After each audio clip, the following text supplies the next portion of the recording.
Fetch me a chain from the dungeon deep, and red blood from a stone, and white milk from that maiden's breast that the dead babe never known. Oh, don't you remember the garden, dear, where we once used to walk? Pluck the finest flower of them all, it will wither to a stalk. So it's still the year of the snake because the Chinese New Year is in February. And personally, last year was really, in a lot of ways, a really rough year for me because I went through 5 different deaths, different people. And I think part of it is the older that you get and the closer you get to death yourself, the more people you also know that are getting older and dying, and you know more people just in general. But last year were some pretty fundamental people to me. My former boyfriend and bandmate, Benjamin, died in February of last year. And then Anitra Diva, who was a mentor, my goth granny, and I was also a fan of hers in New York City, she died. And then JD King, who's an illustration mentor of mine, a cartoonist, he helped me set up my career in New York when I was in my early 20s. He died.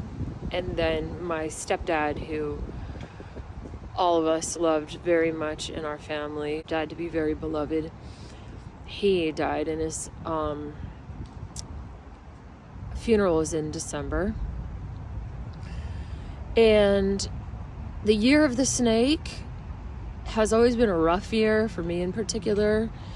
And it is the year that you're supposed to shed your skin, and everybody who has passed literally has shed their skin. And it's also a time for us to renew our new lives, a new life that is made without the people that we had before. So we're also shedding our skin with our lives just in general. Okay, now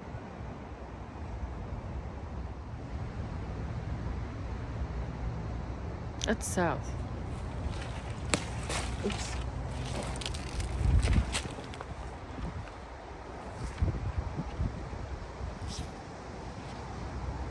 I call to the spirits of the east and air. I bid you welcome and enter my circle. I call to the spirits of the south and fire. I bid you welcome and enter my circle.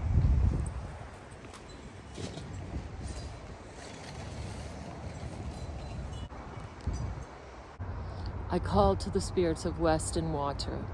I bid you welcome and enter my circle. And I call to the spirits of the north and earth. I bid you welcome and enter my circle. The circle is cast. Whatever happens in this world happens in all worlds. Okay, so here's where I talk into my magic wand like it's a microphone. And I talk to the goddess and the spirits and all the elementals. And today we're going to include Saint Francis because he's the patron saint of little animals.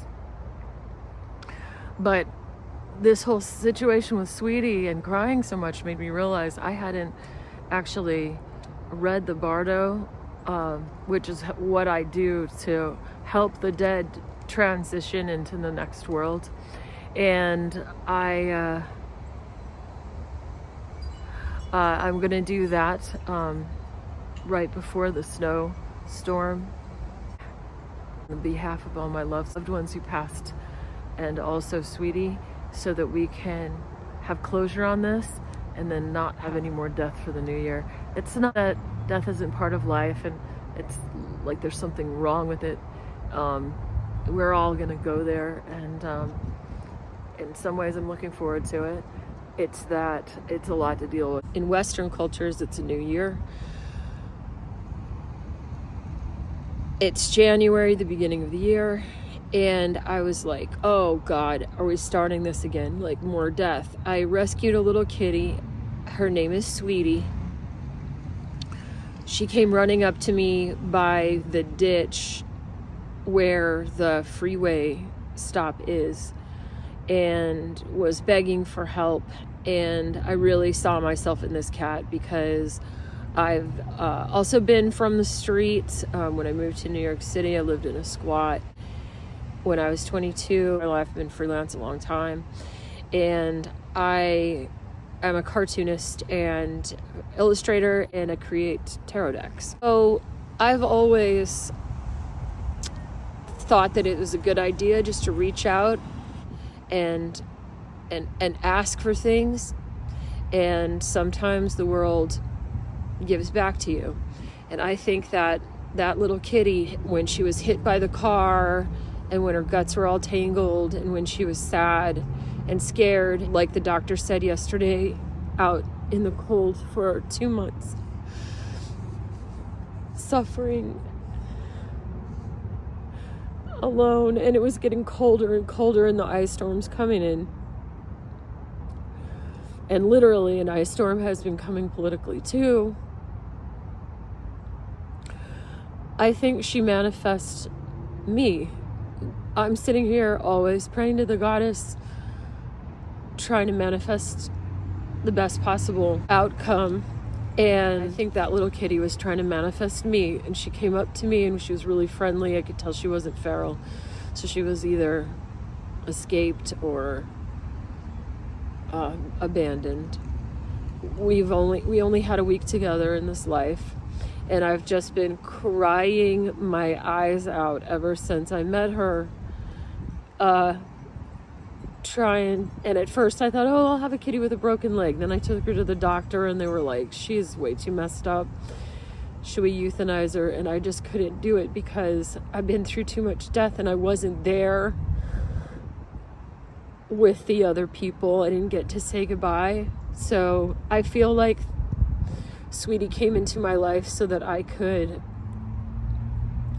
process the death for everybody, for all the people that were lost this year, and they're not lost. They've been found in a new place, and it's parallel to this one, and it's fine. It's got to be better, because a world like this that is so cruel to innocent creatures can't be the only reality. And besides that, the Tibetan Book of the Dead explains the passages that you pass through from one level to the next, they call it the bardo.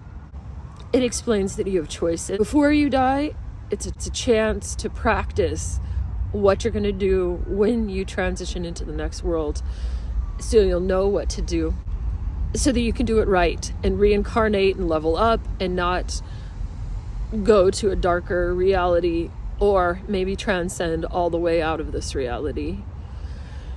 I'm sorry for my appearance. I've just been crying so much, and I didn't have time to do my makeup or anything. I just washed my hair for the first time in a week because I was like caring for the cat while at the same time, trying to take care of my orders and all the things, which brings me to the last point I wanted to make today, which is that I didn't have time because I was working so hard and I had all the deadlines and all the jobs and everything, that I had to keep it together, and I had to be stoic for my mom when my stepdad passed, and I couldn't address my feelings. And I think that that's why, now that Sweetie died, why I've been freaking losing it and just crying and crying and not able to stop, like a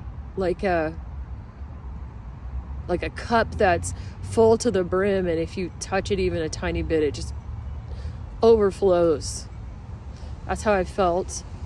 And I think that Sweetie is doing me a favor and came into my life so that I could help her at the last moments. I haven't had a cat since 1988 when my beloved cat died that I had for 14 years, from the time I was 2 until I was 16. And I never had another cat again because I was just moving. I've moved 60 times. I've done all this stuff. And I lived on a farm as a kid, so I know how to care for animals, kind of. But so I got her a little hot water bottle to snuggle with. Her witchy cat doll that I got for Halloween. His name is Halloween, but is Hal for short. And she really seemed to like him. She liked staring at his face, and they were both black with little green eyes, so I thought that was cute for her. And I'm just I guess finally feeling everything from what went down this year. And my only wish and my biggest wish, and I'd like to take a break just for a year, please.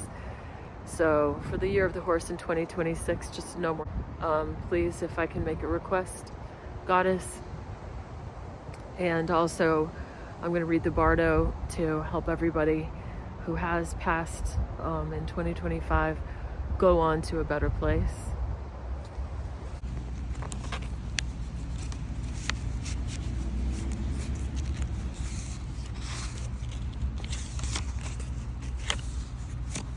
I published a book called The Handbook for Hot Witches in 2012, and then I have a little zine on damedarcy.com that has kitchen witch spells made from things from your kitchen. These are my version of the Cliff Notes for the Tibetan Book of the Dead. My grimoire, it has drawings and lots of notes and little spell just clipped in here.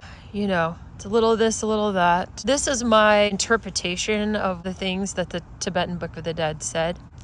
So these rites should be done during the 42 days from the spirit's time of passing to help them transition and make correct choices for the next life. But it's also helpful to do it within the year that they die, because just like it takes 9 months for a fetus to form in the womb so that they are of this earth but still not of this earth, it also does the same thing when people pass into the next life. I am not necessarily the most professional Tibetan Buddhist or anything, but I do really care and have studied the Tibetan Book of the Dead.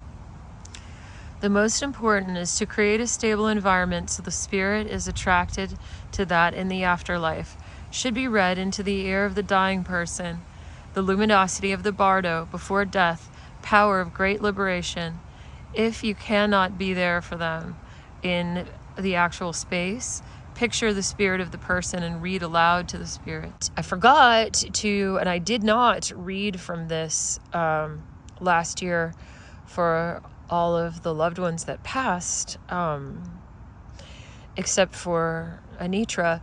So I'm doing this for everybody, and I'm not going to say everybody's last names because I don't want to overshare. For Benjamin and Anitra or Diva and JD and Rock and my little fishy baby Goldie and my kitty Sweetie. Your breathing has stopped and the luminosity begins. Your complexities of life have stopped and consciousness of spirit begins. The inspiration prayer and main passages of the Bardo.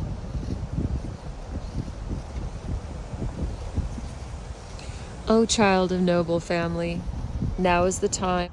Everybody who has passed, nothing is static or permanent. A series of moments that determine what has gone before influence what comes after in a continuous flow of interconnected moments. Just as one's next birth is determined by one's actions in this lifetime, life and death are both taking place at every instant. The word bardo means an intermediate state in an in-between place and can be a place of luminosity, revealing things as they are. During this stage, everything is perceived as colors and sounds, not solid material forms. under which is the luminosity, the light of reality, when one can let go and move into that state that they reach the Dharmakaya. They will encounter peaceful and wrathful forms, and their spirit will choose between forms of enlightenment. At the same time, attachment to being human in the world and to the familiar suffering of the world call to the spirit to reincarnate. Next comes the person's spirit haunted by demons and judgment by Mara, the Lord of Death. The fundamental teaching of the text is to remember these are projections of the mind, and as soon as one realizes this, they are liberated from the vision, as in lucid dreaming. Finally, if one doesn't recognize this, they transition into the bardo of becoming, the transition into rebirth, into one of the 6 realms. The 6 realms of consciousness. The first realm is the realm of hell, lowest of realms, dominated by anger and intolerance and ego. But also doubt can undermine enjoying achievement. Picture yourself as the moon reflected in the water. You no longer have a solid form. Meditate on the Lord of great compassion. It is now that the luminosity of the Dharmakaya arises in the mind of all beings. Now the sign of earth dissolving into water is present. Water into fire, fire into air, and air into consciousness. O child of noble family, do not let your thoughts wander. Now the basic luminosity is shining before you. Recognize it and rest in the practice. Rest in the pure emptiness of the female Buddha, Dharmata. O child of noble birth, your body has shifted into a pure, illusionary body. The mother and son dharmas meet, and you are no longer dominated by worldly karma. Just as the sun overcomes darkness, so your karma is overcome by the luminosity of the path, and liberation is attained. You can see us, but we cannot see you. O child of noble family, listen carefully without distraction. There are 6 states: the bardo of birth, the bardo of dreams, mediation, the moment before death, dharmata, the moment after death, and 6, the moment of becoming. You have been through all states that came before, now moving into states after life. Please recognize that you are not alone in leaving this world. It happens to everyone. Do not feel desire and yearning for this life. Do not fear your visions of demons in this intermediate state. Step through all of these projections and go forward. Walk into the white light of the eastern realm of complete joy, accompanied by 6 Buddha deities, 3 male and 3 female. The soft, smoky light of hell beings may also come towards you and give the illusion of comfort. They are the error of ego and aggression. Do not get stuck there in eternal suffering. O child of noble family, do not go towards the yellow light of earth and the soft blue light of the sky and human beings that will pierce your heart, and do not be attracted to this light through pride and attachment. Do not go there, or else you will relive the pain of birth, suffering, old age, and death. Do not go there. Instead, go towards the white light. Do not be afraid of the piercing white light, but recognize it as wisdom and be drawn to it with longing. It is the light white rays of compassion. Take blessed refuge in it, into the perfect enlightened state, dissolved into rainbow light, and become one with the realm of complete joy. The final bardo, the rainbow bridge. You will now cross the bardo's dangerous pathway to be delivered into the perfect enlightened state, dissolved into rainbow light, and become one with the realm of complete joy. And so it is.